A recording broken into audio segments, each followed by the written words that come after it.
TF1.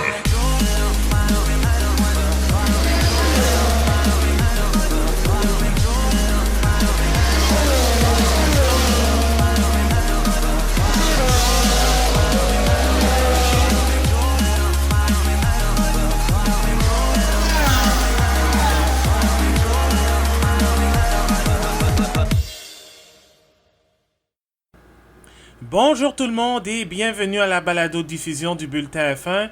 Je suis votre animateur Abdoussal et ceci est l'épisode numéro 14 du Bulletin F1, aussi appelé l'épisode Fernando Alonso. Tiens, justement, au moment où on enregistre l'épisode, donc c'est-à-dire lundi le 29 juillet, c'est l'anniversaire du pilote espagnol, double champion du monde de Formule 1 en 2005 et en 2006 avec Renault. C'est lui qui a mis fin à l'ère de domination de Ferrari et surtout de Michael Schumacher.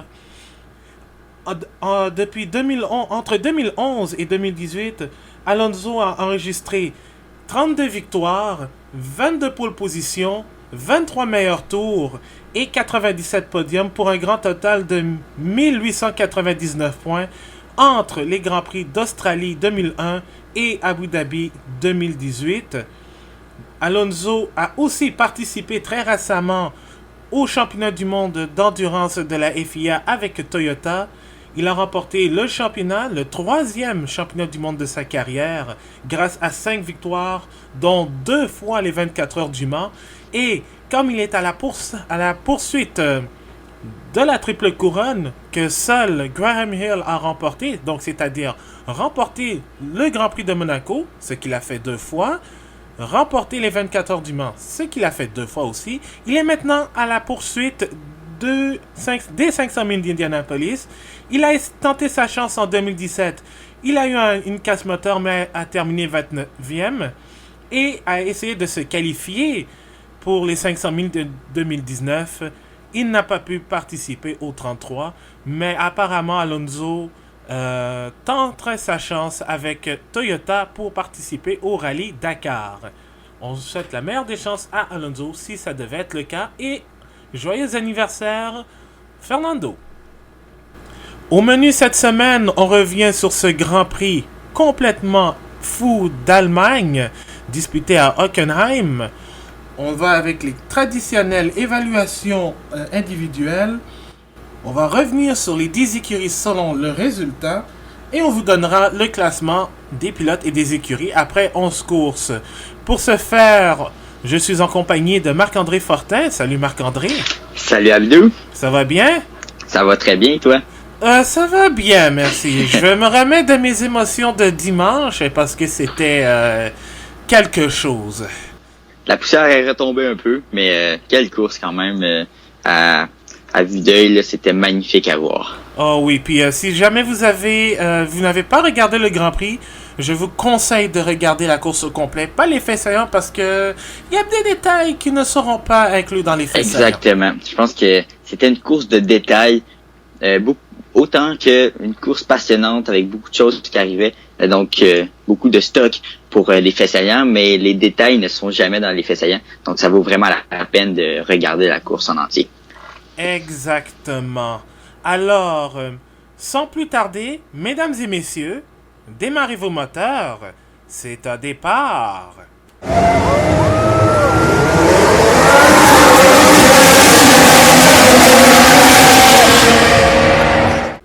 Alors, cette fin de semaine, c'était la 11e manche du championnat du monde de Formule 1 2019 qui avait lieu sur le circuit d'Hockenheim. En Allemagne, c'était le Grand Prix Mercedes-Benz d'Allemagne, 200e course pour Mercedes, et on profitait de l'occasion pour célébrer 125 ans de course automobile pour la marque allemande qui commanditait l'épreuve. Alors, sans plus tarder, je vais vous donner les résultats de cette course. Et tenez-vous bien, ce n'est pas l'ordre habituel, n'est-ce pas Marc-André? Tu as tout à fait raison, Abdou. Accrochez-vous bien parce que c'est différent.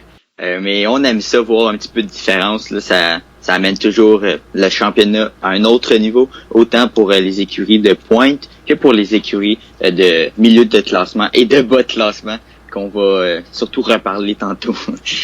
Exactement. Alors, accrochez votre ceinture. Voici le classement du Grand Prix d'Allemagne. C'est Max Verstappen sur Red Bull qui a remporté l'épreuve, devant Sebastian Vettel sur Ferrari et Daniel Kvyat sur Toro Rosso Honda. Donc, 2 moteurs Honda sur le podium. Ensuite, on a, attention, Lance Stroll sur la Racing Point, Carlos Sainz sur McLaren, donc ça c'est un résultat un peu normal. Alexander Albon sur l'autre Toro Rosso 6e. En 7e et en 8e place, on retrouve les 2 As de Romain Grosjean et de Kevin Magnussen. En 9e, une position inattendue, Lewis Hamilton sur la Mercedes, le champion en titre, le meneur au championnat, 9e. Et ça c'est encore plus inattendu, la Williams de Robert Kubica, 10e. Qu'est-ce qui s'est passé, Abdou? Oui, qu'est-ce qui s'est passé? Pour que Williams se retrouve là, il s'est passé quelque chose, certainement. Ouais, parce que à l'origine, Robert Kubica ne devait pas finir 10e. Il devait finir 12e parce que les 2 Alfa Romeo ont été pénalisés de 30 secondes après l'épreuve. On vous expliquera pourquoi lorsqu'on va parler de l'écurie suisse. Mais sinon, oui, Kubica a profité de ces pénalités pour marquer le premier point de l'écurie Williams. Mais George Russell est donc le seul pilote à ne pas avoir inscrit de points cette année. Il termine même 11e. Et au final, Kimi Räikkönen et Antonio Giovinazzi complètent le classement des pilotes classifiés. Sinon, il y a Pierre Gasly qui a abandonné, mais lui, c'était un abandon dans le dernier tour après un accrochage avec Alexander Albon. Sinon, ceux qui n'ont pas complété la course complètement, là, Valtteri Bottas sur Mercedes, très rare. Nico Hülkenberg devant ses partisans. Charles Leclerc sur Ferrari. Lando Norris sur McLaren. Daniel Ricciardo avec la Renault. Et Sergio Perez avec Racing Point. Le pilote du jour, ça a été Max Verstappen, sans surprise, parce que c'est un concours de popularité. Et en même temps, Verstappen a obtenu le point pour le meilleur tour en course. Alors, sans plus tarder, on va commencer avec les évaluations individuelles, donc les hashtags perfo du jour, hashtag contre-perfo du jour et le hashtag moment cocasse. Marc-André, est-ce que tu veux bien commencer? Je vais te laisser commencer. Ok, parfait. Donc, pour commencer, moi, ma performance du jour revient sans contredit au top 3, Verstappen, Vettel et Kvyat, mais aussi à Lance Stroll, puisque... Oui, Verstappen a eu un mauvais départ, a fait un tête-à-queue, a presque embouti l'arrière de Valtteri Bottas, mais au final, il a géré son calme et il a été capable de conduire comme un champion, comme le dirait si bien l'ami Brian. Sinon, Sebastian Vettel était parti dernier après un problème de fiabilité lors de la séance de qualification. Et en plus de ça, il a profité en fait des conditions de piste sèche pour profiter en fait de la rapidité de sa Ferrari pour se rendre en deuxième place. Et Daniel Kvyat qui a été sans faute, qui a fait un sans faute, qui a profité aussi de la bonne stratégie de son écurie, du bon appel pour chausser les pneus slick, les pneus tendres, quand le moment était venu. Alors, c'était une belle performance. Même chose pour Lance Stroll, qui à un moment donné était le dernier des pilotes classés avant qu'il ne fasse son arrêt au puits. Et il s'est même retrouvé... Un tour du meneur, il faut le mentionner aussi. Exactement. Donc, on voit que ça a été une course complètement folle, juste en voyant que le pilote qui était même pas sur le tour du meneur et s'est retrouvé 4e à la toute fin. Mais il y a aussi un concours de circonstances intéressant pour Stroll. Exactement, puis il a même mené une partie de la course pendant un tour, mais un tour, c'est un tour mené. Un tour, je dirais même quelques secondes. Ça a été assez rapide. Oui, exactement, avant que Max Verstappen ne le dépasse. Il a quand même mené la course à un moment, donc on va lui donner. Exactement. Sinon, ma contre-performance du jour, eh bien, pour leur 200e Grand Prix, ça a été un flop monumental. Ça revient à Mercedes, le commanditaire officiel du Grand Prix d'Allemagne 2019. À un moment donné, on pensait que tout était sous contrôle pour les deux pilotes Mercedes, Hamilton, Bottas, premier et deuxième. Totalement. Mais quand, après l'accident de Charles Leclerc, tout a commencé à basculer pour l'écurie. Et en plus, Lewis Hamilton ne se sentait pas très bien. Il était malade. Valtteri Bottas qui finit sa course dans le mur. Le Bottas 2.0, ce qui est rare en fait de voir commettre une erreur aussi simple comme celle-là. C'est pas une caractéristique du nouveau Valtteri Bottas. Non, exactement. C'est assez rare. Donc, c'est arrivé dans ce Grand Prix fou-là. Est-ce que c'est une bonne nouvelle pour lui? Peut-être parce que les autres courses vont être meilleures. Exactement. Mais sinon, l'autre contre-performance du jour, eh bien, c'est Nico Hülkenberg. Puis, j'ai quelque chose à dire. J'ai pas de sympathie pour le pilote allemand. Je vais vous expliquer pourquoi. Moi non plus. Exactement. On n'a pas de sympathie pour le pauvre Nico Hülkenberg. On est trop d'accord, je pense, aujourd'hui, là, sur tout ce qui s'est passé durant la course. Ah oui, je pense qu'on pense par télékinésie. Oui, exactement. Donc, je vais vous expliquer pourquoi je ne suis pas très content on n'a pas de sympathie pour Nico Hülkenberg quand on va parler de Renault. Sinon, le moment cocasse du jour, en fait, de la fin de semaine, ça a été quand... En fait, j'en ai deux. La première, c'est jeudi, lorsque un bus a frappé les feux de signalisation du départ sur le circuit d'Hockenheim pendant la journée porte ouverte, ce qui est similaire par exemple à Montréal. Donc la FIA a été obligée de réparer les feux pendant la nuit afin qu'ils soient opérationnels le lendemain, vu que c'était les essais libres, le début de la fin de semaine du Grand Prix d'Allemagne. Mais sinon, après le Grand Prix, il y a eu un tweet de Honda qui a célébré la deuxième victoire de Honda depuis... la deuxième victoire de Honda... Depuis leur retour. Depuis leur retour, et je le cite, « He's done it again. That's, attention, GP2 victories in 2019. » Et ils ont ajouté, après, 2 GPs autocorrect. Donc, en gros... ces deux GP2 victoires, c'est aussi un peu en lien avec un commentaire que Fernando Alonso avait fait lors du Grand Prix du Japon 2015 avec McLaren Honda quand il a qualifié le moteur japonais de moteur de GP2, donc maintenant moteur de Formule 2, comme si c'était un moteur vraiment sous-performant. Et là, 4 ans plus tard, Honda avec Red Bull à leur première année a 2 victoires et en plus un double podium. Donc je sais pas si c'est vraiment un problème d'autocorrection, mais sinon, si ce n'est pas le cas, c'est un coup de génie. Surtout que le tweet a été écrit la veille de l'anniversaire de comment il s'appelle, Fernando Alonso. Alors en attendant qu'on reprenne la connexion avec Marc-André, je vais tout de suite donner l'évaluation de Francis Paquette, notre internaute fiable.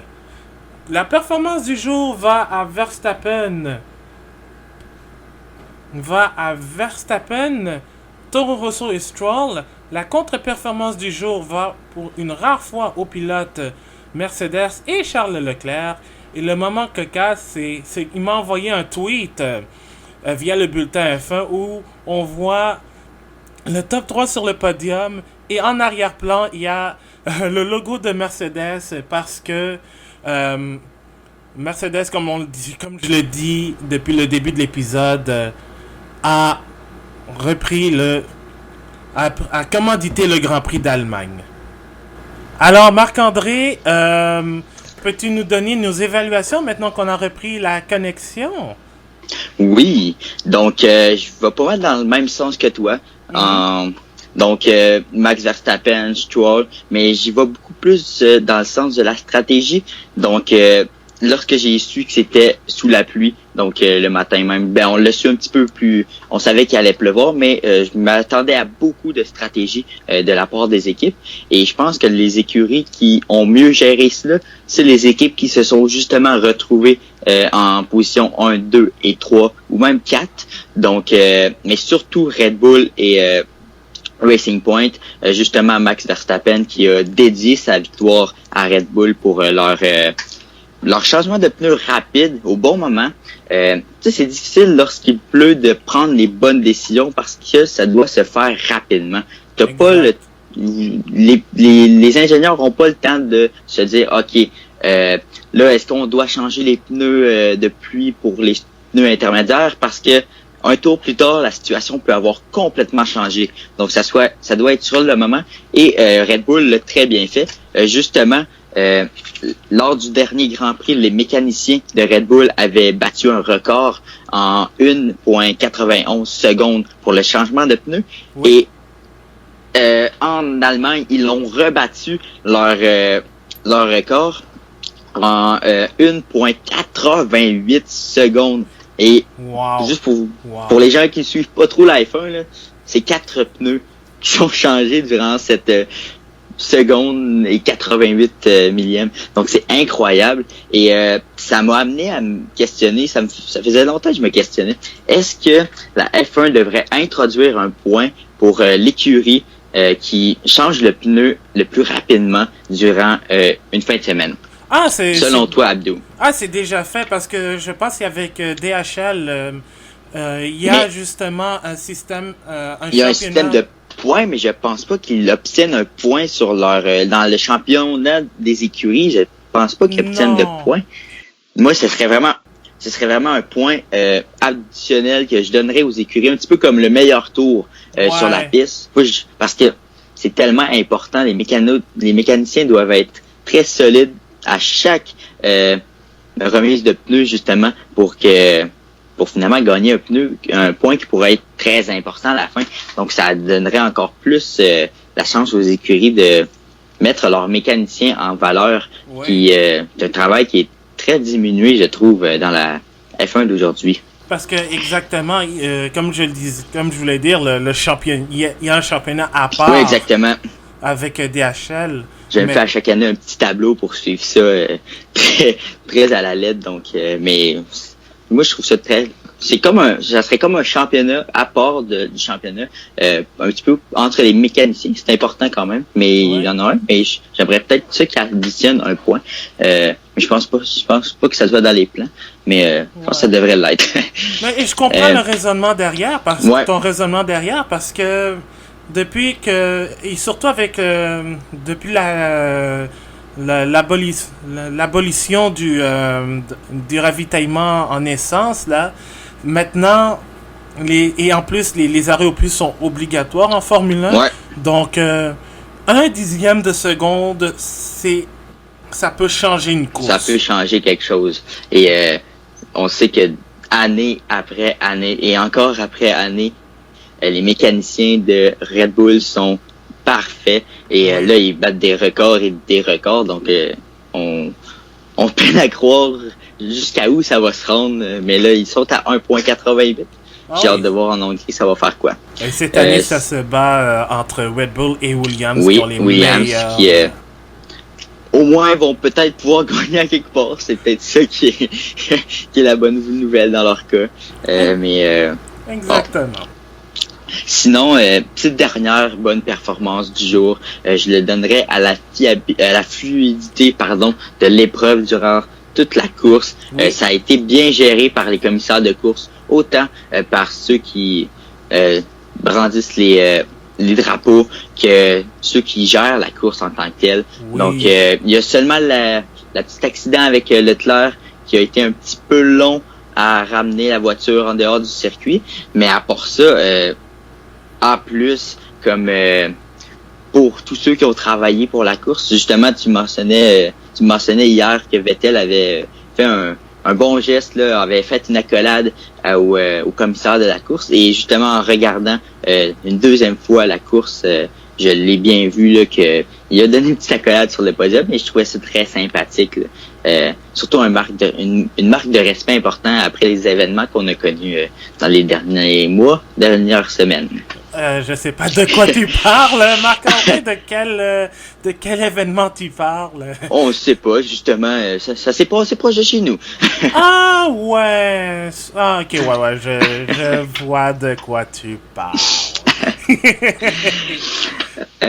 Sinon, côté de mauvaise performance, je le donnerai à Mercedes, sans aucun doute, qui ont eu beaucoup de difficultés à gérer cette course, autant du côté des pilotes que du côté des ingénieurs, des mécaniciens et tout ça. D'ailleurs, lorsque Leclerc est rentré dans le mur, on se souviendra que Hamilton a failli l'imiter quelques secondes par la suite. Et puis, il est rentré au puits de façon illégale, donc il a surpris tout le monde, même son équipe. Et puis, les mécaniciens étaient vraiment pas prêts. Ça courait d'un bord comme de l'autre. Ouais.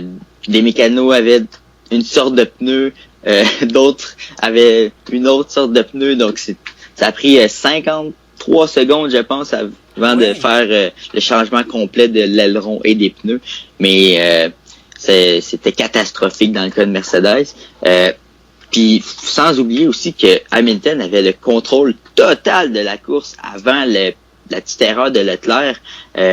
Écoute, il avait 35, si je me trompe pas, c'est 35 secondes sur Bottas au moment de l'accident de Leclerc. Donc, Leclerc a rentré dans le mur, donc il était plus dans la course. Et Bottas, c'était après 35 secondes et Hamilton voulait rentrer au puits dans les secondes qui allaient venir. Donc, il était en contrôle de cette course et les étoiles étaient alignées justement vers une victoire de Mercedes. Mais Hamilton n'a pas su gérer cette course, peut-être parce qu'il était malade, justement, comme on le mentionnait. Mais ça a été catastrophique du côté de Mercedes, malheureusement, pour eux. Mais nous, ça nous a fait du bien. On a pu voir d'autres pilotes sortir de l'ombre. Et donc, Kvyat qui a été très bon aussi. Sinon, mon fait cocasse va à Hamilton, qui a été mis sous enquête durant la course pour avoir roulé trop lentement durant la voiture de sécurité. Et on se souviendra que dans les dernières années, Hamilton se retrouve toujours tout de suite derrière la voiture de sécurité. Et à plusieurs reprises, il chiale sur sa radio que la voiture de sécurité va pas assez vite et que elle devrait rouler plus vite et tout ça. Et puis pour ses pneus, c'est pas bon et tout ça. Et hier, c'était son cas. Mais tu me semblais me dire hier qu'il avait un problème, donc c'est pour ça qu'il n'y a pas eu de pénalité non plus. Donc il était sous enquête pour 5 secondes de pénalité. Une genre d'anomalie, en fait, détectée par la FIA. Donc on a décidé de blanchir Hamilton dans ce cas-ci. Et sinon, il y a aussi le petit tweet qu'on a pu voir ce matin, le camion Renault qui est rentré. On aurait pu le mettre aussi pour le Grand Prix d'Hongrie, mais le camion Renault qui a fait une sortie de route dans la nuit. Heureusement, le conducteur va bien. Mais c'était juste l'image d'un Grand Prix catastrophique aussi pour Renault qui s'est transporté sur la route, même des gens normaux. Donc vraiment, c'était assez hilarant de voir le camion dans le fossé après le Grand Prix que Renault a eu. On se demande même qu'est-ce qu'il y avait dans la voiture, dans le camion. Et j'espère que ce ne sont pas des pièces importantes ou même une ou les deux monoplaces, parce que sinon... C'était peut-être celle de Hülkenberg. Au moins, les dommages pour celle de Hülkenberg est moins important. Ouais, aussi. Mais je pense que Renault déjà a de la malchance. Ouais, faudrait pas que... Il y a cette malchance, mais il y a aussi celle à l'extérieur. Et Dieu merci, il faut le préciser, parce que on rit, mais c'est parce que... On fait des blagues, mais... Il y avait une vie qui était en jeu tout de même, mais il paraît que même le conducteur était éjecté de la voiture, donc mais il semble aller très bien au moment où on se parle. Donc, on souhaite qu'il revienne bientôt dans son camion et puis qu'il puisse amener les pièces à d'autres Grands Prix. Exactement. Donc voilà, c'était les évaluations du Grand Prix d'Allemagne selon nous et les internautes.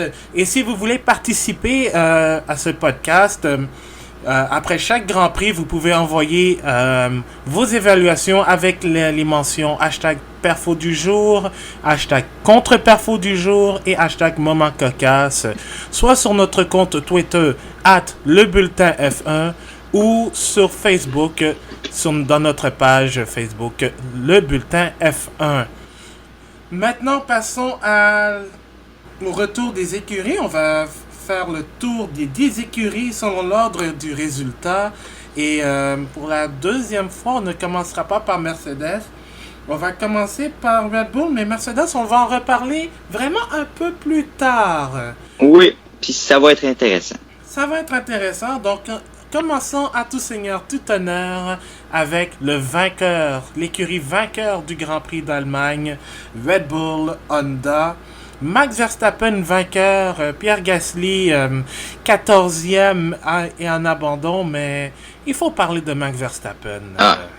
Totalement. Écoute, ce pilote est absolument parfait depuis un peu plus d'1 an. Et puis, on dirait que depuis que j'ai commencé avec vous le podcast, je répète la même chose, podcast après podcast. Red Bull est parfait. Red Bull, Verstappen, ils ne font pas d'erreur. Autant Verstappen qui est rendu, on le voit beaucoup plus mature, mais aussi la voiture est beaucoup plus mature. Donc le moteur est beaucoup plus fiable, ce que Renault ne ferait pas aucunement à Red Bull. Aujourd'hui, avec un peu de surprise pour tout le monde, moi j'étais certain que cette entente allait bien se passer entre Red Bull et Honda. J'ai jamais eu trop peur que le Honda faiblisse et que Red Bull se retrouve derrière une écurie comme Renault et compagnie. Mais le moteur marche bien, même dans des courses comme l'Allemagne, qui est quand même un circuit de vitesse tout de même s'il y a des gros virages. C'est quand même un circuit de vitesse. Et Red Bull a tenu la route, a réussi à compétitionner contre les Mercedes qui ont un moteur qui est bien plus supérieur que le leur, mais Honda va bien et ça ça va bien pour Red Bull grâce à ça. Sinon leur châssis va les améliorations, le développement sur le châssis va aussi très bien chez Red Bull. Donc on saura que Red Bull ce sont les experts aussi dans le châssis et que cette année Marco Helmut et compagnie affirmaient très clairement et avec beaucoup de conviction que leur monoplace était pas tout à fait à jour et puis qu'il était un petit peu en retard dans le développement, mais aujourd'hui ça va très bien et ça s'annonce très bien. Même est-ce que Red Bull serait capable de compétitionner avec Mercedes même si Gasly connaît des difficultés? J'ai hâte de voir. Je pense que Verstappen est dangereux vraiment pour les prochaines courses parce qu'on se rappellera qu'on est seulement à la mi-saison. Là. Il y a encore beaucoup de courses et beaucoup de changements qui peuvent se passer dans le classement. Et si on parle beaucoup plus clairement de la course pour Red Bull, justement, ça a été côté stratégie impeccable. Ils ont fait 5 arrêts au puits et comme je disais, la vitesse d'exécution y était. C'était au bon moment. Et tout ça s'est fait très bien et Verstappen a bien géré aussi les relances. On se souviendra qu'il y en a eu beaucoup durant la course. Et l'un des experts, c'était Hamilton. Et Verstappen se retrouve toujours pas trop loin d'Hamilton lorsqu'il le fait. Et je pense qu'il a bien appris. J'ai noté que dans la dernière relance, entre le 45e et le 46e tour, Verstappen a quand même réussi à gagner 5 secondes en un tour sur Bottas. Là. Donc, ça prouve que sa relance était efficace et que par la suite, il a réussi à enchaîner les virages très rapidement et avec beaucoup de conviction. Donc, il n'y a que du bon chez Verstappen, à part encore ses départs qui sont foireux, mais tout de même, il réussit à gagner. Est-ce qu'on peut lui en vouloir après une course comme ça? Non. Je ne suis pas trop sûr, mais je pense que ça va être à retravailler, même si le problème semblait venir plus d'un mauvais réglage, puisque Gasly a eu un départ assez semblable que celui de Verstappen. Mais ça s'annonce très bien pour le futur très court, à court terme de la F1 et à très long terme. On va avoir un futur champion du monde, sûrement avec Red Bull. Pour moi, je pense qu'il va rester là pour longtemps, donc on verra bien. Je lui souhaite évidemment. Et justement, tu parlais de Pierre Gasly. À l'inverse, lui, c'était une course vraiment difficile. Très difficile. Il a été... Vas-y. Oui, il a été vraiment... oui, tu as parlé de son mauvais départ, mais à l'inverse de Verstappen, lui, il était vraiment dans les basses positions, donc genre entre 8e puis la 14e place approximativement. Il n'a jamais été... Et pourtant, il partait 4e après une belle qualification, après son accident lors de la séance d'essai du vendredi après-midi. Ça s'annonçait très bien dans son cas, là. Exactement. Mais là, arrive cette pluie. Il n'a pas été capable de capitaliser. Ouais.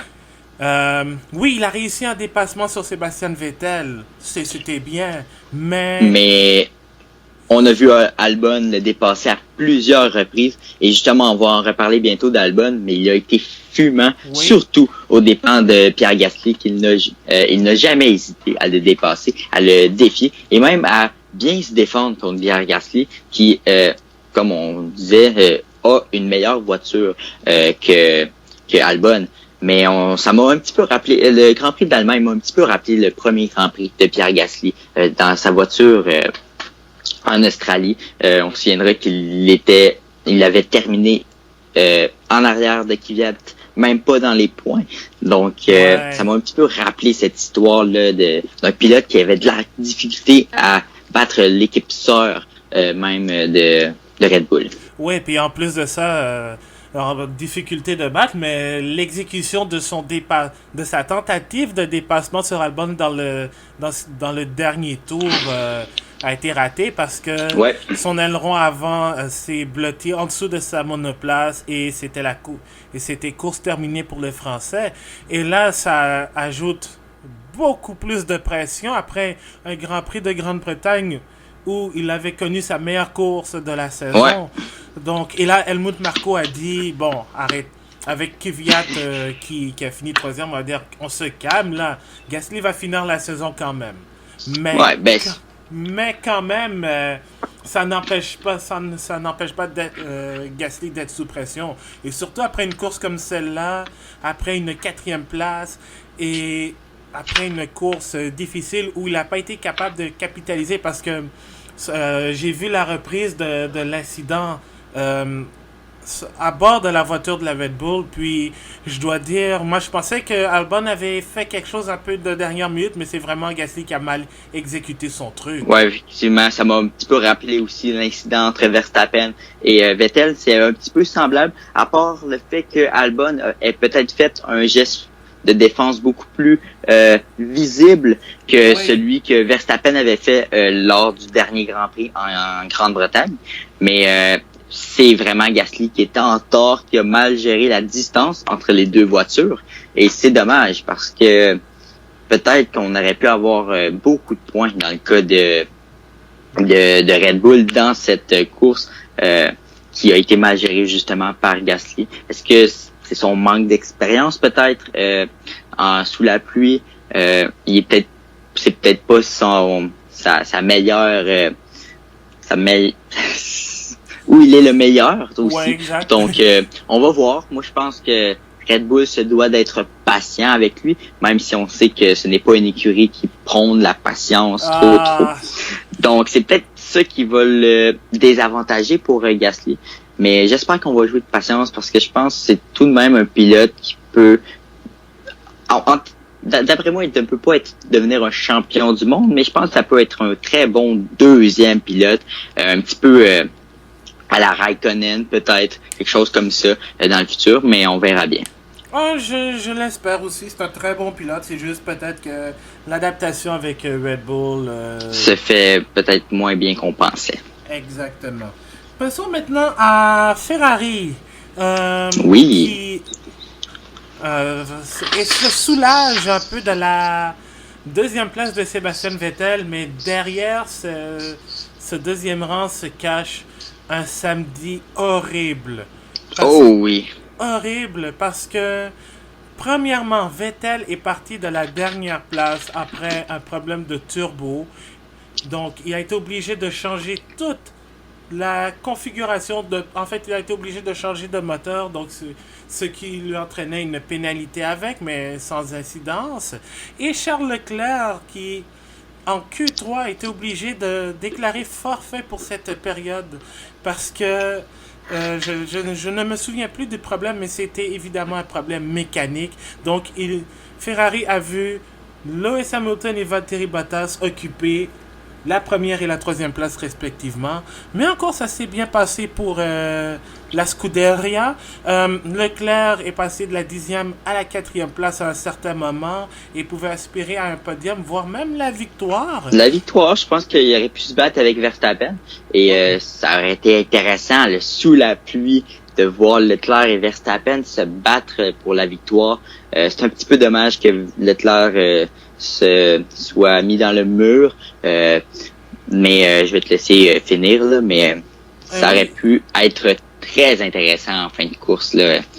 Même si la course était déjà assez passionnante, là, ça aurait pu rajouter un petit grain de sel, là, très, très passionnant. Ah oui, puis en plus, et pour continuer dans le cas de Leclerc, il était à un certain moment 3 secondes plus rapide que n'importe quel autre pilote sur la piste.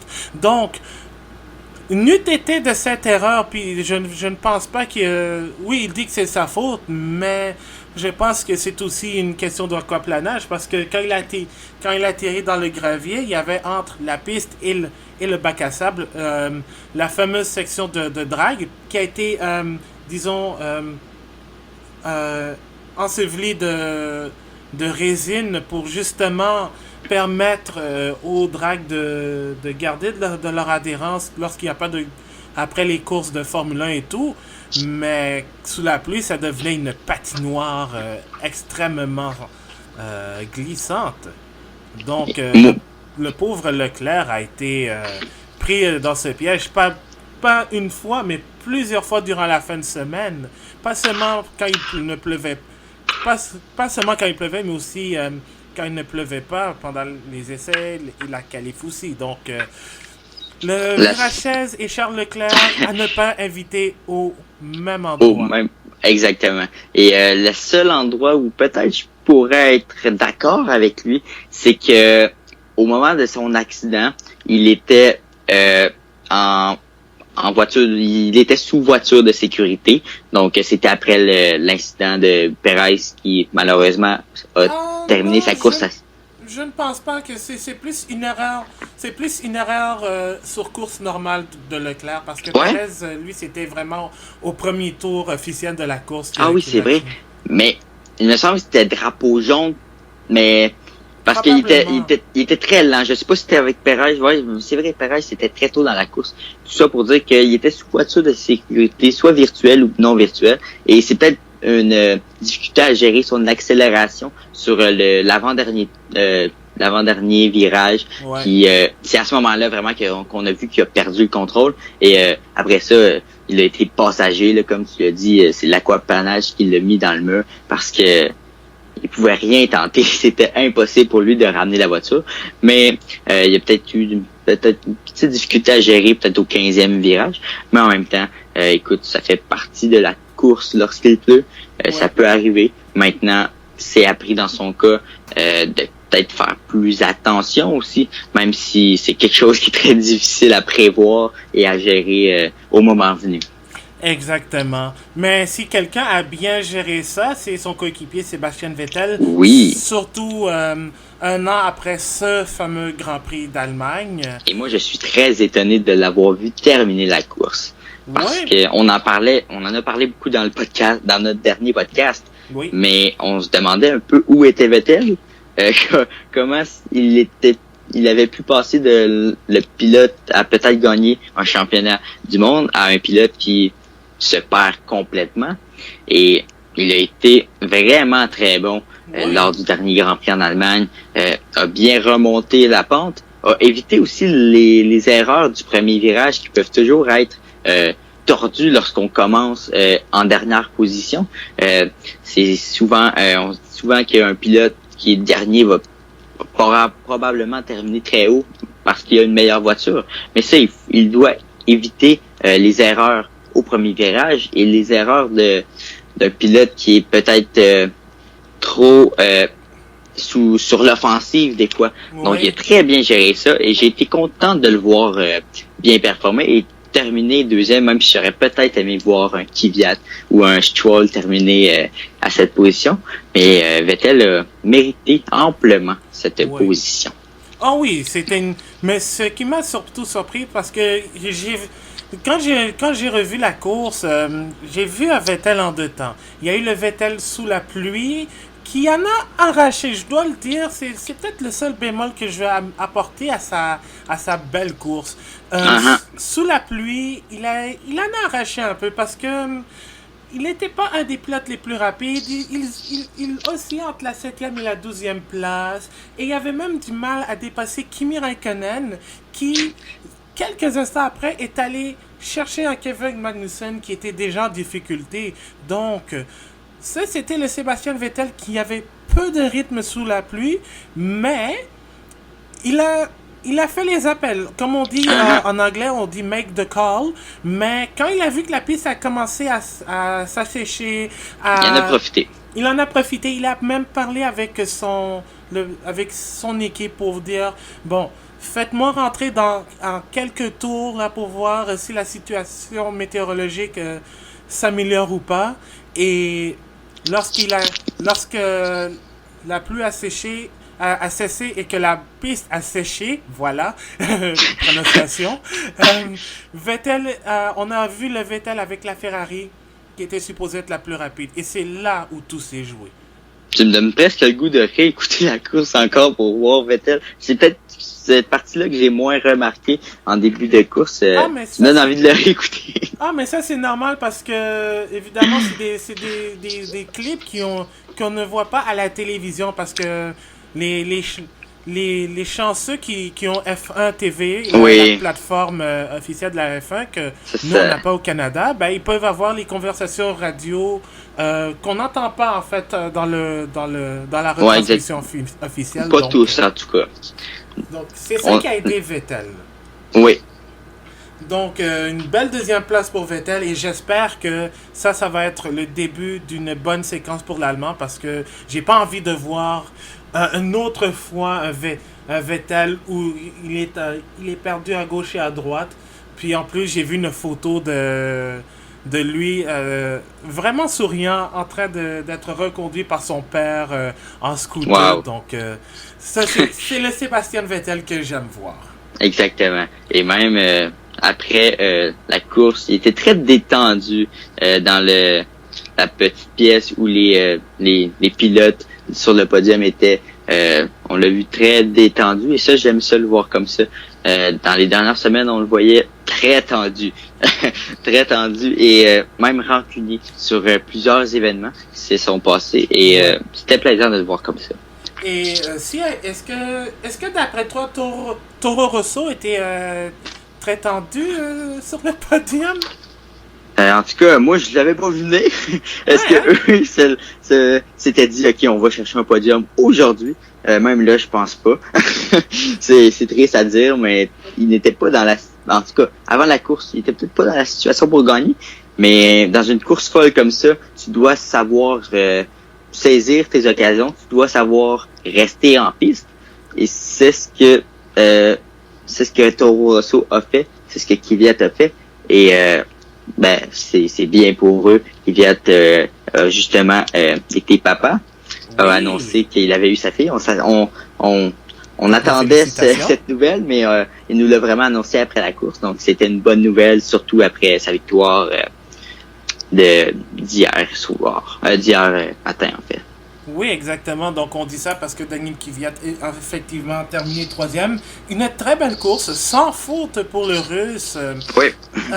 Qui lui aussi, comme Lance Stroll, a fait un arrêt au puits vraiment tour, mais je pense que c'est un tour plus tard qu'il est rentré au pit pour Ouais, changer pour des pneus tendres, et c'est ce qui l'a aidé.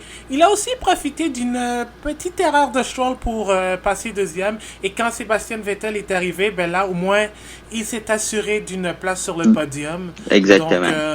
vraiment Kvyat a maximisé les chances et aussi tous les imprévus de ce Grand Prix fou pour aller chercher le premier podium de Toro Rosso en 11 ans. C'est le deuxième podium du club école de Red Bull en Formule 1. Le premier étant la victoire de Sébastien Vettel lors du Grand Prix d'Italie de 2008.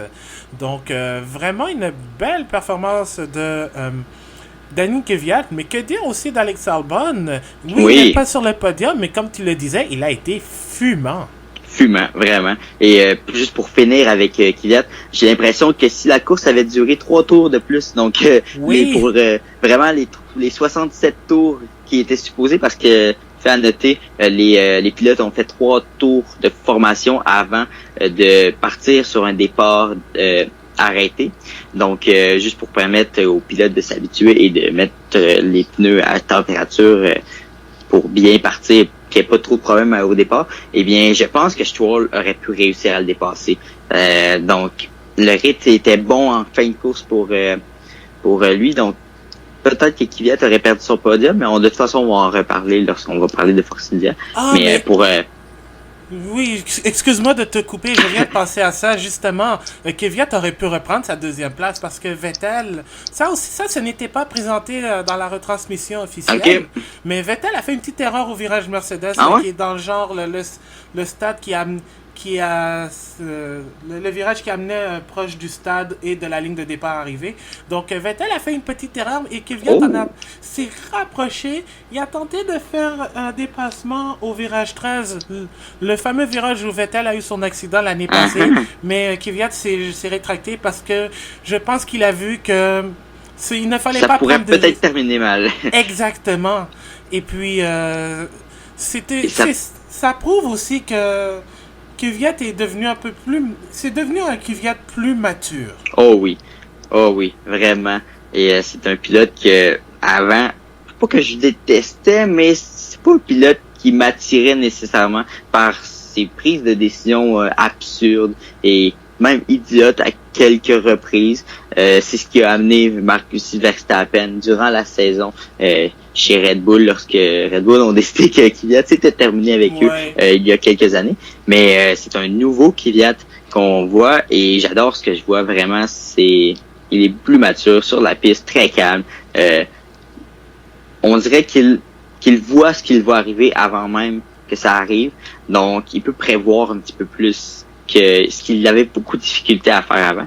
Et puis, écoute, je pense que les 3 derniers tours auraient pu être très intéressants avec même ce que tu me dis là.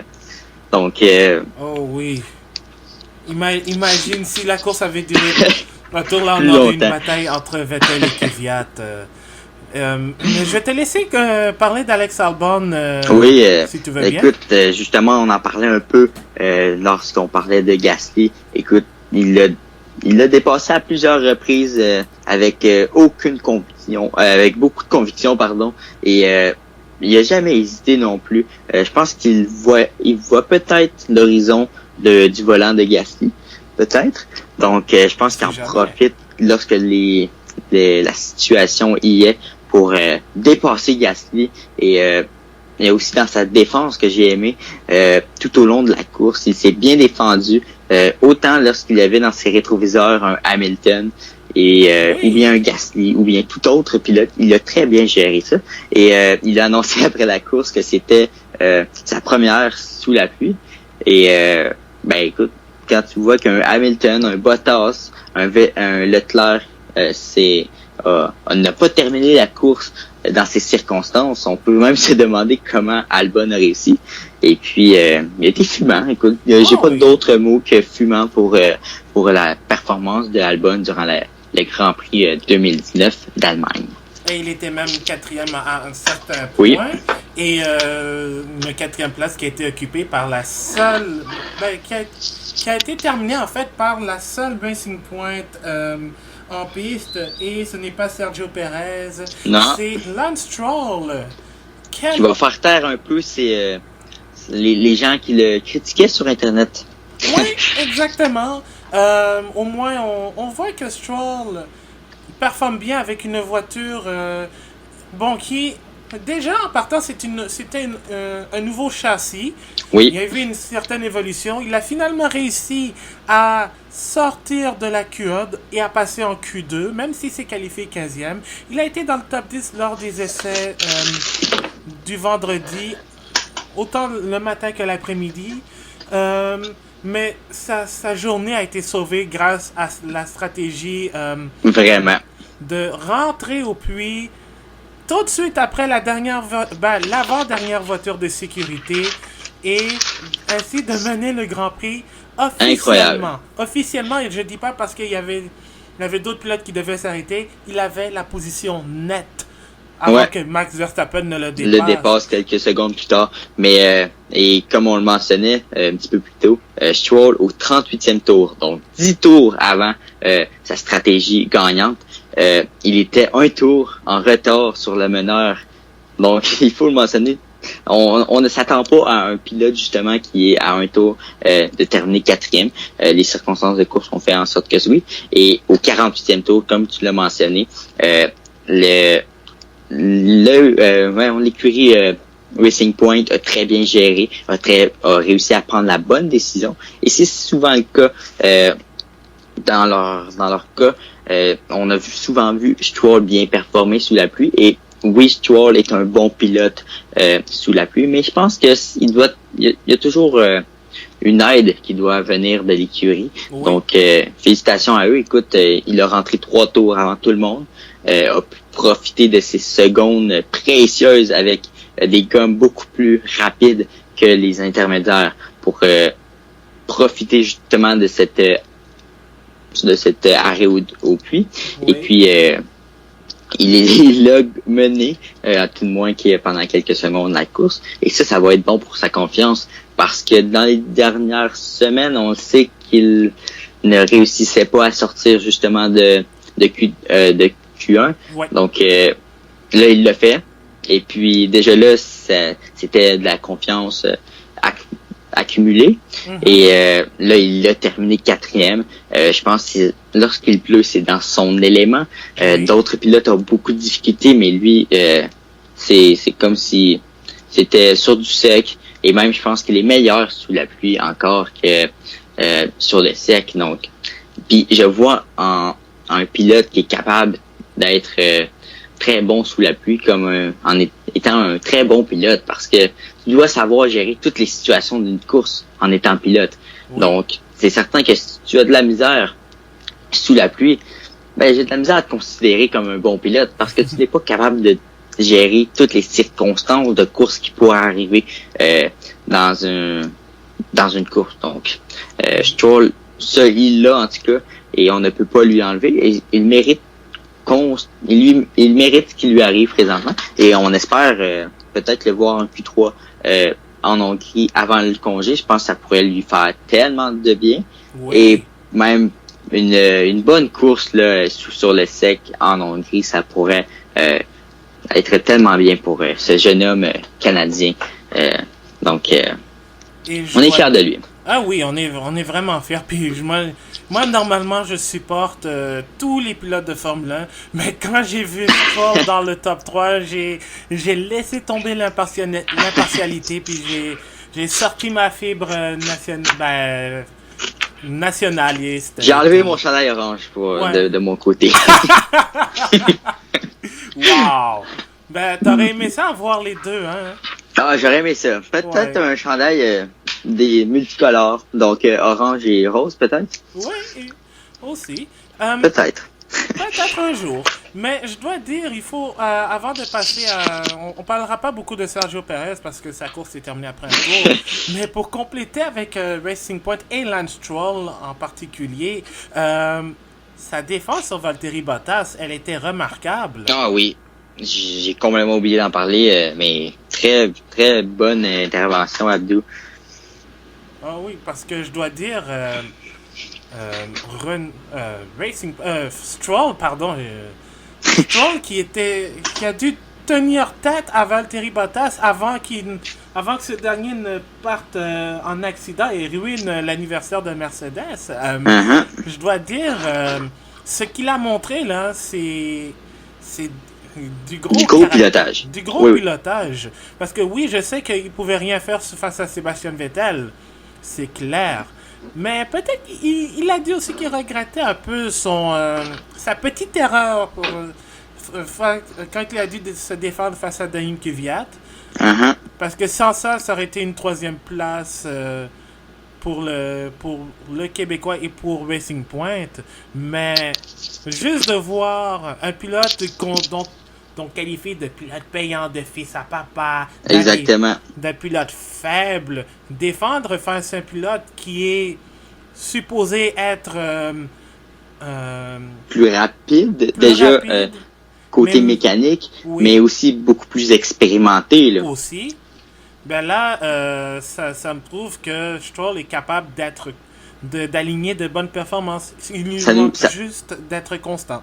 Exactement, ça nous donne des arguments de plus pour lui, mais aussi pour les gens qui le défendent. Donc, parce que effectivement, et moi j'ai adoré sa défense, surtout que et on va en reparler plus tard, mais Hülkenberg qui a été très décevant dans cette circonstance. Oui. Mais quand j'ai vu Stroll se défendre comme ça, je me suis dit, écoute, il l'a très très bien géré sa défense, et puis sûrement que Bottas se serait peut-être impatienté, et puis c'est peut-être ça qui a causé sa petite erreur aussi sur le fait qu'il n'était pas capable de le dépasser, peut-être. Exactement, on reparlera de Mercedes, mais on va passer on a terminé Racing Point, on va parler de McLaren.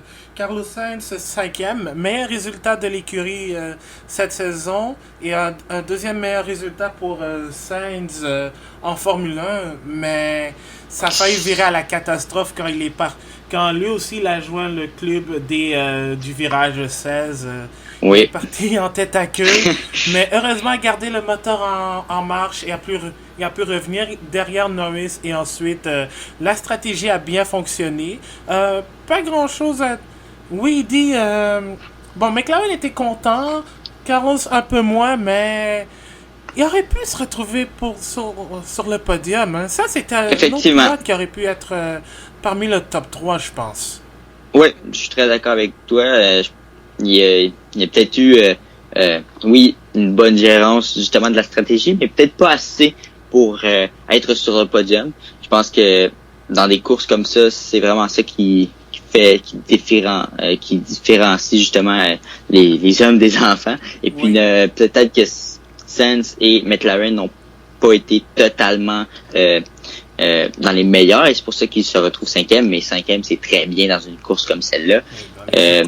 Oui. Et pour justement parler de McLaren, on va parler du moteur Renault qui a encore lâché dans le cas de Norris, et c'est très triste parce que peut-être qu'il aurait pu avoir une très bonne course lui aussi, là. Moi, je suis pas tant d'accord que ça, parce que du côté de Norris, il était pas dans le coup en fin de semaine. En fait, il s'est qualifié 16e. A dû avoir une pénalité parce qu'ils ont été obligés de changer des composants de son moteur, donc 19e. Comme avec Stroll, McLaren l'a laissé un peu trop longtemps avec les pneus pluie, alors que tout le monde était passé en pneus intermédiaires. Donc ça a un peu joué là-dessus. Et ensuite, il y a eu ce problème de moteur qui a mis fin à sa journée. Mais personnellement, j'ai jamais vu Norris en position d'aller marquer des points. Puis je ne pense pas que ça aurait été le cas, malheureusement, parce qu'il en a vraiment arraché sur le circuit tout au long de la fin de semaine. Donc, au moins, McLaren consolide sa 4e place, oui. Et Carlos Sainz se rapproche de Pierre Gasly et de la 6e place au championnat des pilotes. Donc ça, là, si quelqu'un m'avait dit que un pilote McLaren briserait le top 3 habituel du championnat des pilotes. Top 6 avec le top 3 des écuries, là. Je vous aurais dit, elle est bonne celle-là. Moi aussi. Mais en tout cas, au moins, la saison n'est pas terminée. Donc, autant pour Sainz que pour Gasly, les deux vont pouvoir se battre très férocement. Donc, on a tous hâte de voir la conclusion de cette saison. Même si on veut jamais que ça s'arrête. Exactement. On va parler de Hans maintenant. On a finalement de bonnes nouvelles. Oui. Parce que je sais que ça a été très difficile pour l'écurie et cette fois-ci, le commanditaire n'a pas été présent. La tête d'affiche. La tête d'affiche, exactement. Donc, Romain Grosjean, 7e et 8e pour Kevin Magnussen. Grosjean qui finit devant Magnussen avec la voiture originale d'Australie. C'est peut-être la chose qui est le moins bon dans cette histoire. Exactement. Ça prouve que le développement de cette voiture n'est pas efficace. Et donc, c'est peut-être là où c'est un petit peu dommage, mais en même temps, ils l'ont terminé 7 et 8e. Ils ont obtenu des points. Et ces points-là seront sûrement très capitaux à la toute fin, surtout dans le fait que Haas a perdu beaucoup de points par des petites erreurs de leur pilote pendant les Grands Prix, mais aussi par la non-fonctionnalité peut-être de leur voiture. Exactement. Et je vais parler justement d'erreurs, mais... Ouais, il en a eu une, mais qui n'a pas été trop coûteuse. Il n'a pas trop coûteuse, c'est parce que les deux se sont encore touchés. Et là, Grosjean et Magnussen n'étaient pas contents de l'autre, mais heureusement... C'est un classique. C'est un classique, mais heureusement, je pense que ça n'a probablement pas plu à Gunther Steiner. Et petite parenthèse, justement parlant de Haas et de Steiner, on a la F1 et Netflix ont officiellement annoncé qu'il y aura une saison 2 à la série Drive to Survive qui a justement mis Steiner en vedette. Uh-huh. Et Haas aussi. Et pour la première fois, Ferrari et l'équipe dont on va parler tout juste après, Mercedes, vont se retrouver là-dedans. Et justement, tu veux savoir quoi? Je t'écoute. Netflix était en Allemagne pour filmer Mercedes. Oh wow. Écoute, les images seront magnifiques à voir. J'espère qu'ils ont pris les mécanos qui couraient un peu partout. Ça vraiment, ça fait ma fin de semaine, je pense là. Oh oui. Parce que, même si c'est peut-être méchant de profiter du malheur des autres pour se faire du bonheur, j'ai bien aimé voir Mercedes avoir beaucoup de difficultés aujourd'hui et de voir à répétition. On va pas tout de suite parler de Mercedes, mais justement, tu sais, la série a été très bonne. Oui. Et Haas a été mis de l'avant, comme tu as dit. J'ai bien aimé voir cette série. Oh oui, mais vraiment une très belle série. Voyant Mercedes et Ferrari, ah oui, c'est très bien tourné. On voit le côté humain de la F1 qu'on ne voyait pas avant l'ère Liberty Media, et c'est vraiment ce qu'on aime. En plus, c'est tourné par Netflix, donc c'est certain que c'est du contenu très de très bonne qualité. Et cette année, on a eu un petit peu plus de rebondissements même que l'an dernier, donc je m'attends à une très grosse série qui devrait sortir probablement comme l'an dernier, début mars, là, juste avant la saison. Ouais, parce que avant qu'on parle de Mercedes, on dit je dis officiellement, mais je pense que nous on le savait parce que l'équipe avait déjà commencé à tourner. Oui, à tourner des images, oui, effectivement, c'est. Mais en tout cas, c'est ce qu'on entendait dans les coulisses. Ouais. C'est ce que plusieurs nous ont rapporté. Donc là, c'est seulement confirmé. Et c'est que du bon pour la F1. Parce que moi, j'attendais, à chaque épisode, je m'attendais à voir Mercedes, Ferrari, puis ça ne venait pas. Puis je comprenais pas trop pourquoi.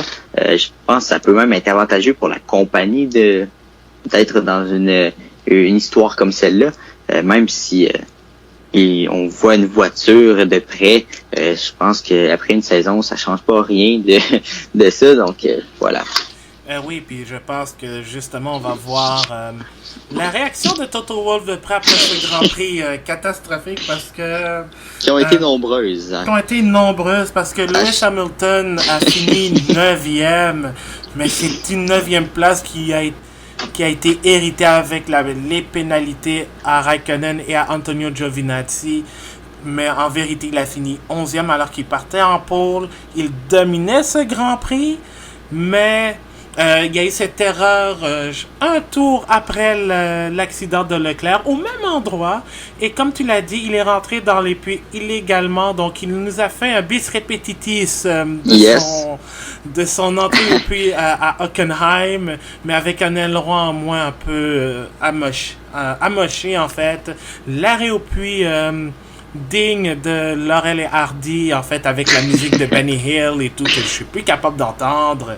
Et ensuite, il se prend, justement, la pénalité pour cette entrée au puits illégale. Oui. Il fait un rare tête-à-queue au virage 1. Et la stratégie de le faire rentrer au puits pour la transition entre les intermédiaires et les slicks n'a pas été bonne. Ça a été trop tardif. Et malheureusement, Hamilton, c'était une 11e place. Heureusement, comme je l'ai dit, c'est qui s'est transformé en une 9e place. Mais pour Valtteri Bottas, ça ne fera rien parce que sa course était terminée. Après, effectivement. Sa bataille, son duel contre Lance Stroll, un tête-à-queue dans le même genre. Terminé dans le mur, malheureusement pour lui. Et... Je m'imaginais après la course que sûrement si Niki Lauda aurait été de ce monde, sûrement qu'Hamilton et Bottas auraient passé un mauvais quart d'heure avec Niki Lauda qui n'aurait peut-être pas été totalement très fier de leur course en Allemagne. Ouais, mais tu sais, comme il l'avait souvent dit, on apprend avec la défaite. Exactement. Donc exactement. Je pense que même si ce sont deux pilotes très expérimentés, ils ont toujours des choses à apprendre. Et Hamilton doit apprendre à connaître des week-ends plus difficiles. Et je pense qu'il va seulement rebondir encore plus fort en Hongrie, donc qui est dans à peine une semaine. Donc sûrement que la poussière ne sera pas totalement retombée chez Mercedes. Donc ça pourrait être un Grand Prix assez intéressant aussi là-bas. Et en espérant qu'il se porte mieux aussi, parce que tout le long de la fin de semaine, il était malade. Et on a même entendu... Mercedes l'a un peu confirmé aussi que il regardait l'option aussi de le remplacer pour Esteban Ocon si jamais ça allait de mal en pis pendant la séance de qualification. Et donc, pour que ça n'en arrive comme ça, il faut vraiment qu'Hamilton soit malade. Parce qu'Hamilton est en plein cœur d'une bataille pour le championnat du monde. Donc... on voit peut-être la gravité du petit virus ou peut-être de la grippe. Là. Tout dépend de ce qu'il y avait. Mais voilà. Il y en a même qui disent sur les internets que peut-être Hamilton fait semblant d'être malade parce qu'il y a Netflix. Come on. Ah.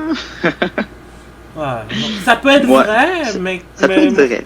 Mais ça serait très étonnant. Ce serait très étonnant, oui. Parce qu'il a même été obligé d'annuler toutes ses activités pour se soigner. Donc, ça, il faut le faire. Ça, il faut le faire parce que quand tu as une course après, mais surtout une course où il va probablement faire chaud à Budapest, et c'est une course qui est relativement longue, il faut que tu sois prêt physiquement. Et on sait que pour que Hamilton soit prêt, il doit avoir des activités autres que la F1. Et pour lui, ça fonctionne. Donc, on ne change pas une recette gagnante dans son cas, mais pour qu'il annule ses activités, effectivement, il doit être malade pour de vrai. Donc, mais c'est ça, ça a été catastrophique chez Mercedes. Puis s'il y avait une course où ça devait peut-être arriver cette année, ça tombe bien, c'est en Allemagne alors qu'il pleuvait. Les autres courses seront peut-être encore meilleures pour eux après avoir appris justement de leur erreur. Ouais. Et Toto Wolff qui a à plusieurs reprises passé la main dans son visage. On sait qu'il est très expressif lorsqu'il est mécontent d'une performance d'un de ses pilotes ou un accident ou autre petite chose comme ça. Donc on va voir. Oui, exactement, il fait savoir. Et donc c'est ça. Hamilton avait justement la victoire à son pied, justement. Les étoiles étaient alignées vers une autre victoire d'Hamilton, alors que justement il avait beaucoup d'avance avant sa première accident qui s'est terminé bien tout de même là, qui a réussi à garder sa voiture dans la course, alors que Leclerc n'a pas réussi comme Hamilton, mais il a été chanceux tout de même là. Ça aurait pu être encore plus catastrophique dans son cas. Ouais. Oui, exactement. Et j'en profite de cette occasion pour conclure avec ceci. Joyeux 125e anniversaire dans la course automobile Mercedes et bon 200e Grand Prix. On espère que les 200e, le 400e sera meilleur, peut-être. Oui, et même le 300. S'il y a, ben je pense ils vont peut-être se rendre à 400 s'ils restent en Formule 1. Parce qu'il y a évidemment leur implication en Formule 1 dès la saison prochaine. Passons maintenant à Williams, qui normalement on aurait pu en parler en dernier, mais sortez le champagne, fan de Williams. Votre pilote et même les Polonais, la communauté polonaise dans le monde. Votre favori, Robert Kubica, a obtenu un point avant George Russell. Donc, yes! Ça mérite une bonne main d'applaudissements, même si ça a été hérité avec, on va reparler, les pénalités au pilote Alfa Romeo. Mais Robert Kubica, quand même, a fait une bonne course. C'était quand même une course conservatrice, une stratégie conservatrice qui consistait en fait à juste rester sur la piste. Rester entre les deux lignes blanches et le tarmac qui est là. Ne pas éviter la piste de dragster et se fier aux arrêts au puits de Williams qui sont souvent très bons. Exactement. Et il a même profité d'une rare erreur de George Russell pour passer devant. Donc, si jamais il n'y avait pas eu cette erreur, ben ce serait Russell qui a eu le dernier point. Mais dans les circonstances, je pense que Kubica le mérite parce que il aide quand même au développement de la voiture, tout comme Russell. Oui.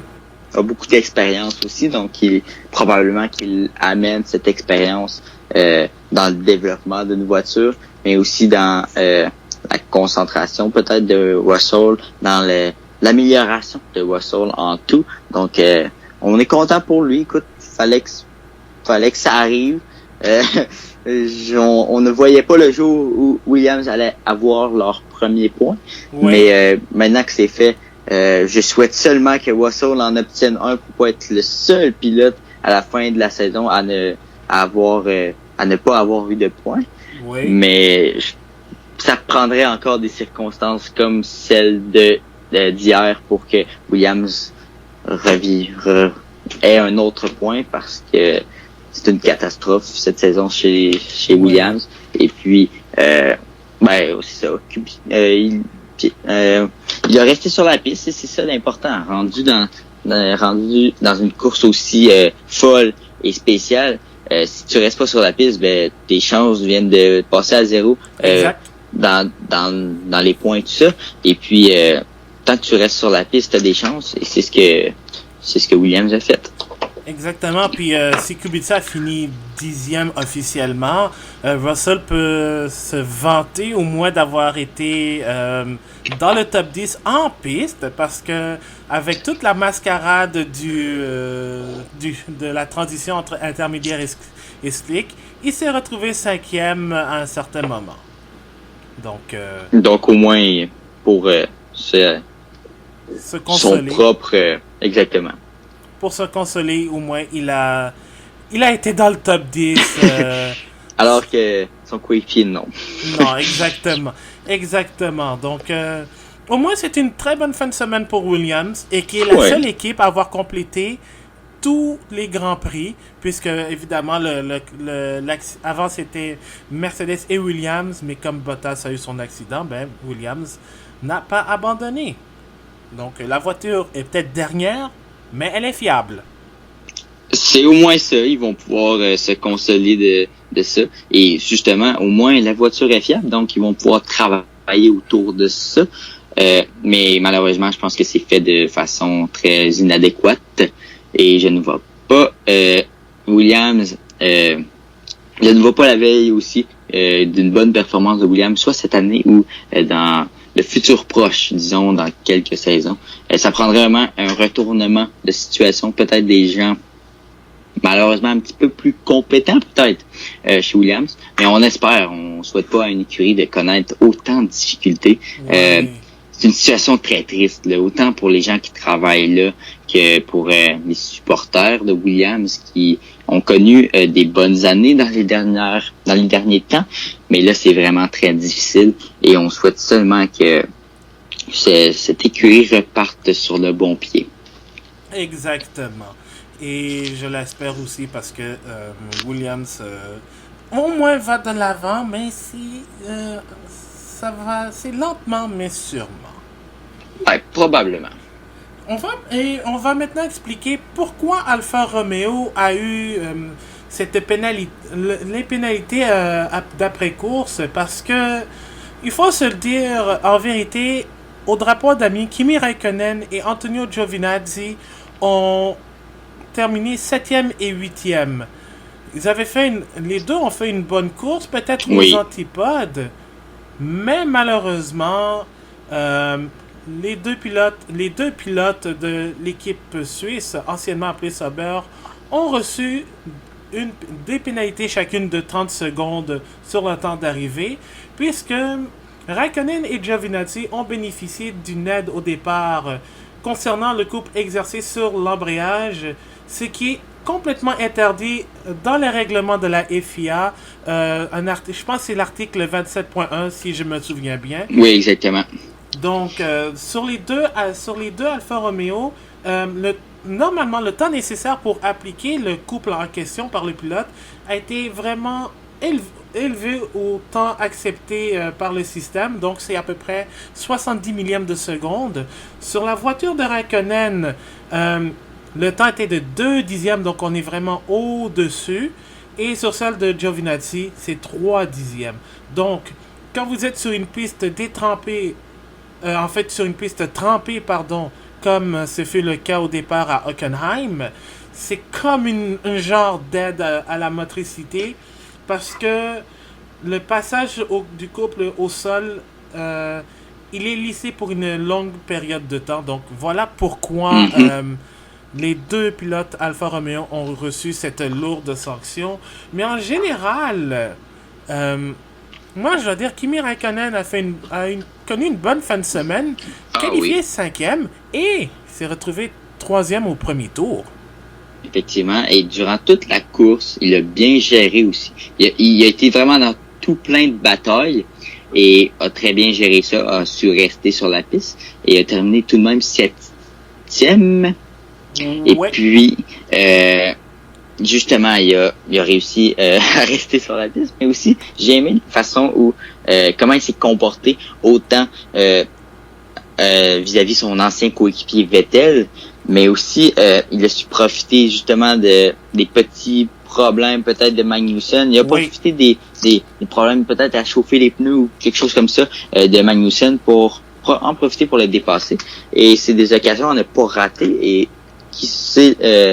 Raikkonen le fait très bien, justement. Oui, exactement. Et c'est juste dommage que ce truc soit arrivé parce que... Ouais, vraiment.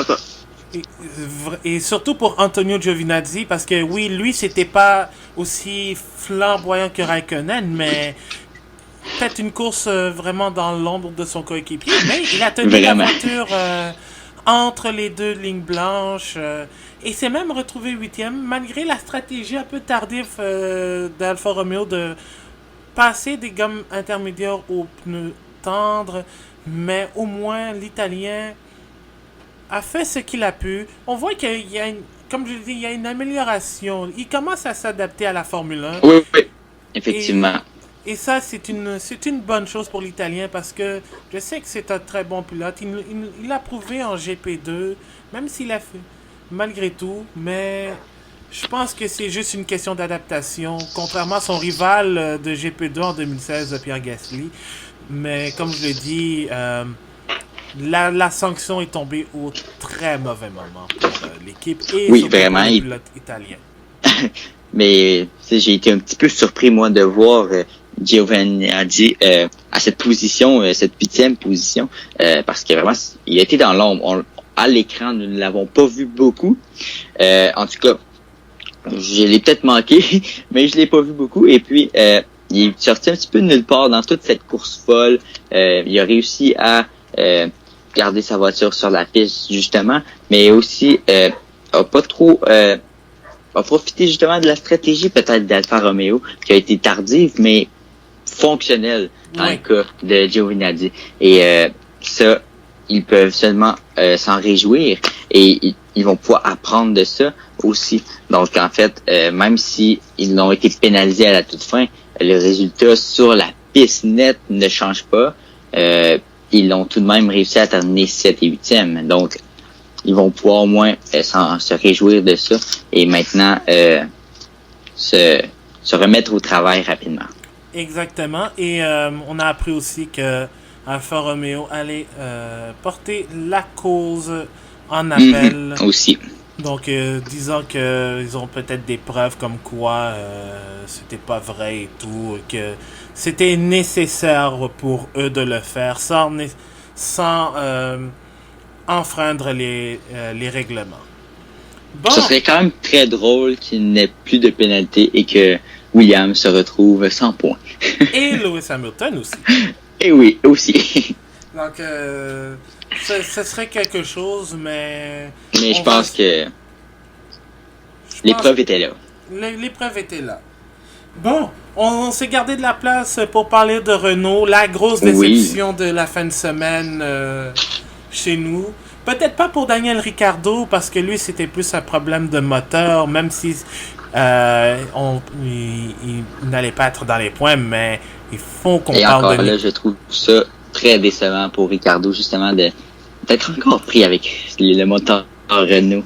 Je vais en reparler, mais je te laisse finir sur ta pensée. Ah oui, parce que...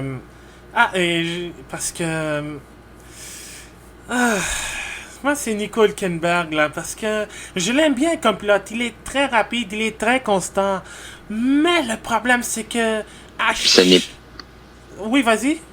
Ce n'est pas un pilote du top 6, d'après moi. C'est ça. Parce que... Le problème que j'ai avec Nico Hülkenberg, c'est que dans ces genres de courses où n'importe qui peut aller sur le podium, je dis pas ça méchamment, mais c'est parce que... Non, c'est des faits, donc... C'est des faits. Mais à chaque fois, là, c'est à chaque fois qu'il est en position de se retrouver sur le podium, bam, dans le mur. C'est la 3e fois en 3 ans où il se retrouve dans ce genre de situation. Les 2 autres fois, c'était en Azerbaïdjan, 2017 et 2018. 2017, tape l'intérieur, tape le mur, abandon. 2018, alors qu'il se battait contre les Red Bull, alors que la Renault semblait vraiment performante. Boum, dans le mur, alors que Carlos Sainz réussit une course excellente. Là, tu te dis... Pourquoi Hülkenberg n'est pas capable d'aller chercher ce fameux premier podium qui lui manque tant? Ben, moi, je me dis... C'était son occasion. Là. C'était son occasion. Et en plus, à la maison, en Allemagne. Je sais que c'est triste parce que c'est sa course locale. Mais moi, quand j'ai vu ça, j'ai dit... je savais, là. Je savais que ça allait arriver parce que... C'est comme si... Je sais pas, c'est pas par manque de concentration ni de manque de talent, non. Non, vraiment pas. Non, parce que je sais qu'il est capable, mais il faut qu'il soit un peu plus... Il faut qu'il elle a son jeu d'un cran, là. Parce que... Dans les moments importants comme comme ceux de justement réussir à terminer dans le top 3 ou bien seulement de bien finir une course folle comme celle-ci. Ouais, parce que son meilleur résultat, c'est une quatrième place, évidemment, qu'il l'a fait, je pense, une fois en 2000. Il l'a fait en 2012, mais aussi en 2013. Mais euh, à part ça, là, je sais que la Renault c'était pas très fameux. Oui, il s'est fait dépasser par les deux Mercedes parce que évidemment, ce sont les Mercedes puis la Renault, c'était pas une voiture qui allait être là pour Mais moi, c'est là ma plus grande déception de Hülkenberg, c'est sa non-combativité sur les deux dépassements. Donc, on a vu Hamilton le dépasser comme si rien n'était, là, vraiment facilement. On a ressenti aucun vouloir de ne pas se faire dépasser par Hamilton. Et j'ai vu la même chose avec Bottas aussi. Donc, moi, je m'attends à parce on se posait la question, est-ce que Ricardo devrait avoir avantage sur Hülkenberg au moment de peut-être améliorer leur sort dans les prochaines années, au moment de signer un contrat peut-être chez Ferrari, Mercedes ou compagnie. Oui. Et moi, je ne vois pas Hülkenberg signer avec une écurie comme ça, parce que justement, il y a de la misère à gérer ces situations, comme tu as dit, de rentrer l'épée au fond, mais c'est aussi cette non-combativité qui m'a tellement dérangé et que je ne vois pas Hülkenberg justement devenir un pilote très bon. Et souvent, les gens identifient Hülkenberg comme le seul pilote du championnat à ne pas encore avoir gagné et qui a le mérite de gagner. Et moi, tout simplement, présentement, il ne me montre pas que c'est un pilote qui mériterait justement de gagner une course présentement, là, dans son cas. Mais écoute, on espère que ça aille mieux dans les prochaines semaines. Mais c'est ça, il a encore raté une chance en or d'avoir justement ce premier podium. Et c'est dommage pour lui, mais en même temps, il l'a peut-être un peu cherché dans toute cette course qui a mal suggéré cette fin de course. Ouais, exactement. Puis quand je dis ça fait 3 fois en 3 ans, mais c'est pas les 3 premières fois parce que je me souviens peut-être je sais pas si tu étais fan de Formule 1 dans ce temps-là, mais en 2012, lors de ce fameux Grand Prix du Brésil où justement c'était une autre course folle, Hülkenberg menait le Grand Prix puis il se battait pour la victoire. Non, c'était pas une course où il était le premier parce que tout le monde s'était arrêté. Il était vraiment premier, comme un peu Lance Stroll, mais vraiment une trentaine de tours de plus. Mais là, malheureusement, il entre en contact avec Lewis Hamilton qui en était à sa dernière course, c'est McLaren. Hamilton abandonne. Hülkenberg non seulement perd le premier rang, mais il reçoit une pénalité pour avoir causé une collision. Uniquement pour finir 5e. Donc, ça aurait pu... Ça vient de loin, là. Ça vient de loin. Ça aurait pu même être la première victoire de Force India en Formule 1 et sa première victoire aussi. Donc, tu vois à quel point il y a peut-être un problème à l'origine aussi, là. Visiblement. Peut-être un peu de pression aussi. Je sais pas, mais j'espère que la prochaine fois qu'il va avoir ce genre de situation-là, qu'Hülkenberg puisse apprendre de ses erreurs. Ouais, effectivement. Et ce qui m'a fâché encore une fois, c'est justement le moteur Renault qui a lâché autant chez le constructeur, mais aussi chez l'acheteur. Et je n'ai aucune pitié pour quelqu'un qui achète un moteur Renault, vraiment. J'ai aucune sympathie pour eux. Depuis que le contrat a été rompu entre Red Bull et Honda, la vie est belle chez Red Bull, tout va bien, les gens sont heureux, il n'y a pas de chicane, et puis le moteur, justement, est fiable, alors que chez Renault, cette année, ça ne va pas mieux qu'avant, alors que dans les saisons 2017 et 2018, le moteur Renault avait lâché à 14 reprises. 14 reprises, c'est énorme pour dans une saison de 2 dans 2 saisons de 21 courses. Au moment même des saisons, à la fin, je fais toujours un recap de la saison. Et à chaque fois, je me disais, écoute, si la voiture à ce moment-là aurait fonctionné et que le moteur n'aurait pas lâché, peut-être que Red Bull se serait combattu beaucoup plus férocement avec Mercedes. Donc, je suis content que cet accord soit rompu, mais vraiment, encore une fois, le moteur Renault qui lâche et qui n'est pas fiable. Donc, c'est dommage pour Ricciardo qui a décidé justement de rester dans cet univers toxique peut-être qui est le moteur Renault.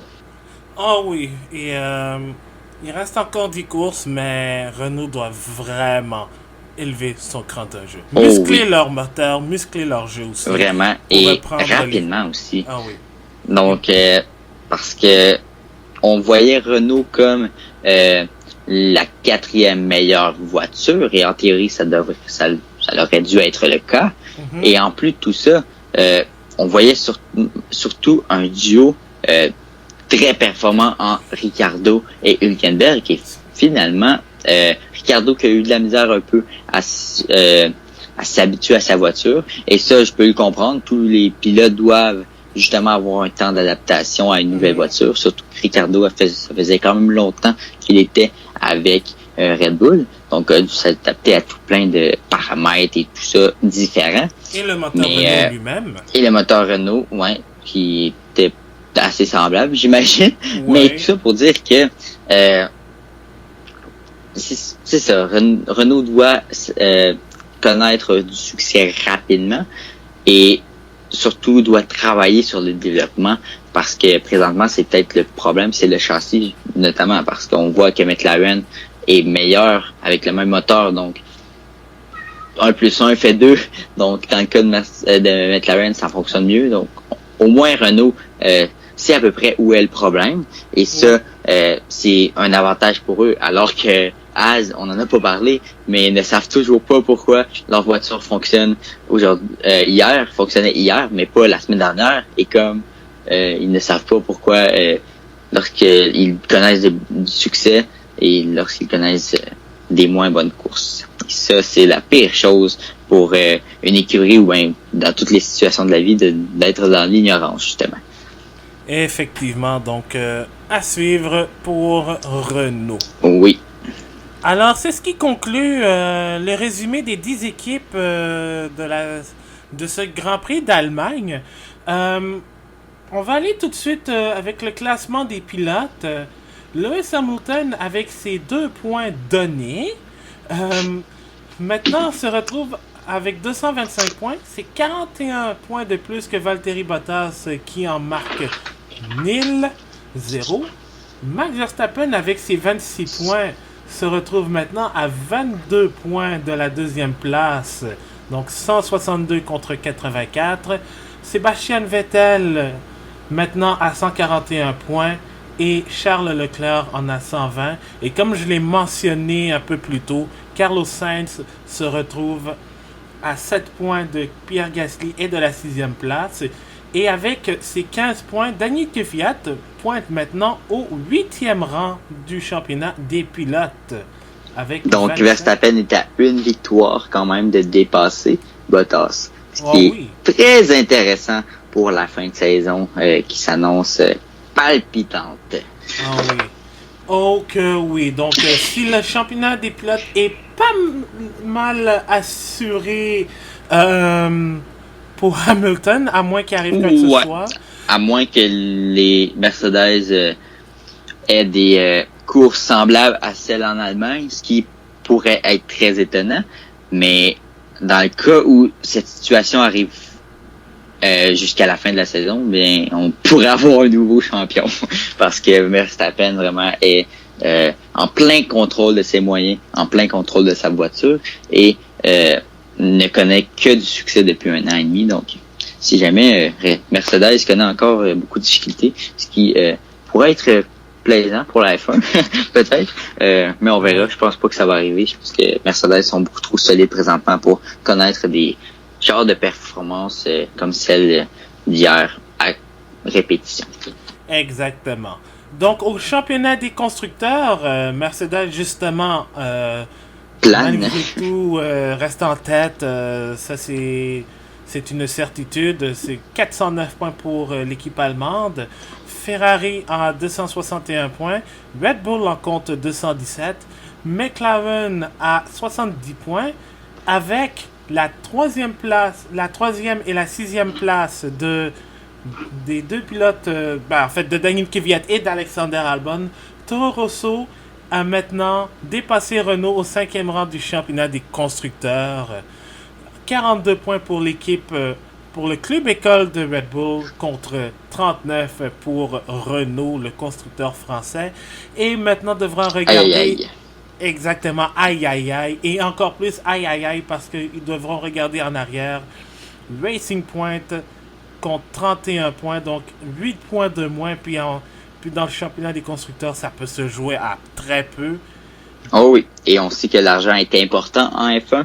Exactement. Et si Renault venait à perdre cette position sur Racing Point, ça pourrait avoir aussi de l'influence sur la performance de leur voiture l'an prochain, et ça pourrait s'ensuivre le moral aussi. Exactement, le moral pourrait en suivre. Donc, je pense que pour eux, ils doivent vraiment reprendre du galop rapidement pour justement pas tomber dans cette situation où Racing Point le dépasserait et que de perdre de l'argent précieux. Et imagine aussi, parce que il y a Haas et Alfa Romeo qui sont à égalité au 8e rang avec 26 points. Donc, il y a maintenant 13 points qui séparent la 6e de la 9e place. Et Williams, avec le point donné à Kubica, s'inscrit à la marque. Alors, c'est ce qui complète cet épisode du Bulletin F1, l'épisode numéro 14, qu'on veut dédier aussi à quelqu'un qui est... que tout le monde... Pas mal tout le monde connaît. Je voudrais dédier cet épisode à Jeremy Clarkson, l'animateur de la série sur Amazon de Grand Tour et anciennement de Top Gear, qui a dit qu'il préférait regarder des plantes pousser que de regarder la Formule 1. J'espère qu'il a regardé le Grand Prix d'Allemagne. On l'espère qu'il va... Puis qu'il va regarder peut-être les prochaines, parce que je sens que peut-être à part celle d'Hongrie qui pourrait être ennuyante à première vue, mais si on en croit les 3 dernières courses, ça pourrait être une toute autre chose. Exactement. Donc, non, la F1 n'est pas plate. Alors, voilà, c'est ce qui complète cet épisode. Très chargé. Et très chargé, exactement. Et très intéressante aussi, surtout après une course folle comme ça. On a beaucoup de choses à dire, on a beaucoup de choses à commenter, mais c'est toujours très plaisant de le faire. Exactement. Donc, on sera là la semaine prochaine pour parler du Grand Prix de Hongrie. Marc-André sera là et peut-être que Brian sera des nôtres aussi. Il ne pouvait pas être là. On l'espère. En raison de problèmes importants aussi. Donc, non, il était au travail, donc il ne pouvait pas être là. Donc, on sera là la semaine prochaine. En attendant, vous pouvef nous suivre sur nos réseaux sociaux. Sur Twitter, @lebulletinf1 et sur facebook.com/bulletin F1. On est toujours disponible. N'hésitez pas à partager vos opinions sur l'actualité de la Formule 1. On est là aussi. Notre site est présent aussi parce qu'on va voir l'avant-course. Le bulletin de notes du Grand Prix d'Allemagne aussi est déjà en ligne.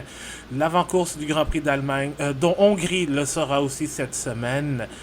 Mais sinon, si vous voulez écouter les anciens épisodes de la balado-diffusion, vous pouvez le faire sur notre site ainsi que sur Balado Québec et sur vos plateformes de podcast préférées. Marc-André, un gros merci d'avoir été là. Merci à toi, Abdou, encore une fois. C'est toujours un grand plaisir de faire ces podcasts avec toi. Exactement, et c'est réciproque aussi. Alors, n'hésitez pas à écouter et à commenter le podcast, l'épisode, si jamais il y a quoi que ce soit, vous êtes en accord ou pas. Ça, on aime toujours les débats.